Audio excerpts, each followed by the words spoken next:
Kevin, right down to the wire. I know you did everything you could in that 10th end. Just talk about it. Yeah, it's disappointing. Obviously, we worked hard to get back into it. We didn't play a great 9th, and it would have been nice to, when you fight that hard to get back, it's a little disappointing to lose it like that. But proud of the guys for, making a game of it. It was a bad start. Yeah, proud of the guys. We played good all week. Bad start. Made him throw his last one. It was close to missing it. What can you say? Congrats to them. They won it. Yeah, I mean, it's just we had a chance to win the Brier, and that's actually what hurts. I mean, they don't come too often, so it's pretty disappointing. You're Tim Hortons Brier champion. I know it's a dream come true. Just talk about your emotions. I can't even control them right now. That was incredible. I threw that a little lighter than what I wanted, but when it was coming down, it looked like it was always going to be there, and it only got there by a little bit. So just excitement to make the shot, excitement for the city of St. John's, and to win a Brier. Myself, my whole team, but myself and Mark, we've been so close so often, and it was pretty emotional. Yeah, it was. I would have liked again to put it on the button, but you know what? We only needed 8 foot, and we got it. And to make a shot to win the Brier, and to hear this crowd, just incredible. It's been a special week. Just our last 5 ends. Did you feel it slipping away? Did you always feel in control? We felt it. I personally felt it slipping a little bit. I think my shot 9 really turned the tides, and the guys got a little bit more pep in their step. And you got to give credit to Kevin with the shot he made in 6 for 3 was incredible, and he didn't miss much coming down the stretch. Is it real yet? Not yet. No, it's a lot of emotions. It's been a fun last half hour for sure. It's been a fun week. Very special, very emotional. Yeah, no, it's pretty amazing to have done it at home, and with the crowd behind us and everything that went on this year with our team with injuries, and it's pretty cool. Brad, little boys dream about hockey playing boys dream about winning Stanley Cups Game 7, scoring the big goal at home. Do little curlers dream the same thing? Did you actually envision this at one point? Absolutely, yeah. I wrote on a Bristol board my 10 goals in curling, and the only one I hadn't achieved was the Brier, and I did it today, and it's pretty special. It's I've been close so many times, and we as a team have been close, and to finally win it, and win it at home, you couldn't ask for a better story. It's awesome. It's right there with it. It's very hard to compare the Olympics because it's so big and the Brier, but to win the Brier here at home, it's right there. It's to be honest, after 11 years, this probably means more to me with the I guess ups and downs we had over the last 11 years. It certainly means a lot more to me now. When I was 25, I thought I was going to win a bunch of these, but I realized there's a lot of good curlers in the world and in Canada, and to finally win one it's pretty amazing.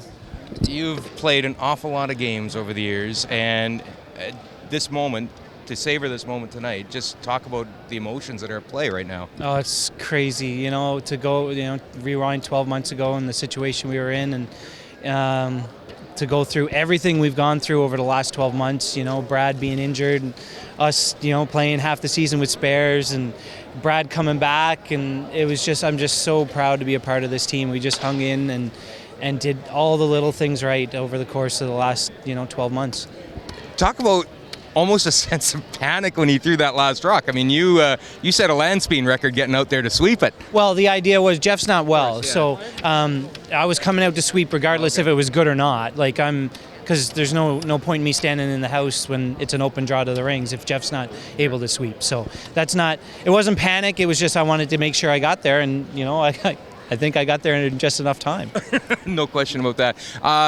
You talk about the journey to get to this point, and you've lost some Brier finals, obviously, and taking that into account, does that make this sweeter, or just winning it at home is sweet enough? Winning it at home is so awesome. The fans were just unbelievable all week, and leading up to the Brier, the hype in the city was just, and all around the province is just unbelievable. And for us to go through everything we've done, and to finally win another one for Newfoundland and Labrador is just, oh man, I'm so happy. I hate to ask this, but you still got work to do. Yeah. World Championship, the Ford Worlds in Edmonton, and it was bad enough that you had an NL on your back as a target on home ice, but now you got a Maple Leaf on your target, and the whole country is expecting good things from you. Yeah, and we're going to work our asses off again, and nothing's going to change. Our work ethic is going to stay the same. We're going to enjoy this moment, but then we're back to business and getting ready for Worlds. All of Fort McMurray will be down to cheer for you. It's just going to be great.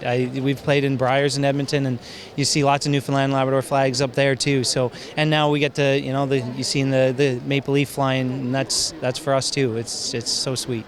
Geoff freaking Walker, you are a Tim Hortons Brier champion. Has that sunk in yet? No. I mean, we worked so hard for this over the last bunch of years, and came so close last year. To be able to do it this year in front of St. John's is absolutely unbelievable, and just in front of family and friends, and it's amazing. Obviously, the jig is up. You've been playing with a bad wing this week, and I know timing is everything, but you fought through it, and I know your team fought through it on your behalf as well. Oh yeah, I'm so proud of the team and the way they stepped up. Brett having to switch sides, sweeping everything inside, obviously, and same as Mark. I mean, the way that they stepped up and played was absolutely unbelievable, and I'm so proud of them. And then also, it's even the way, like I said, Mark came in and did some phenomenal sweeping, especially that last one. That was the hardest thing I've ever had to do, is watch that thing sweep. But I knew I couldn't do anything to help at that point. I know you got 3 weeks or so to rehab and do some physio. You expect it to be good enough to play in Edmonton? Yeah, I was hoping when we won the 1-2 game I would be good enough to at least be able to give 70 or 80% on a sweep today. But fortunately, first stand I knew it wasn't going to be happening. But yeah, we have 2.5 weeks, do some rehab. We're supposed to go to Port Hawkesbury next week. I'll talk to the guys and talk to physio and see. That's probably not going to be in the cards for myself. I might have to get somebody to come in and fill in, but you know what, I'm optimistic. I don't think it's anything serious. It's just more of a strain and just a lot of use, obviously, over a long week. Right. Imagine all of Beaver Lodge is already looking at tickets for the Ford Worlds. You're going to be playing on real home ice, not just Canadian ice, but close to home for you, and that's exciting. Yes, I mean, we're going from hometown here to hometown for me in Alberta, and that's, I mean, I couldn't ask for anything more. Also, growing up a big Edmonton Oilers fan, being the last event scheduled for Northlands Coliseum is going to be unbelievable, and have all the family and friends and like I said, people from my hometown and from the Peace region coming up and supporting me is going to be unbelievable. Do me a favor and give that gold medal a bite.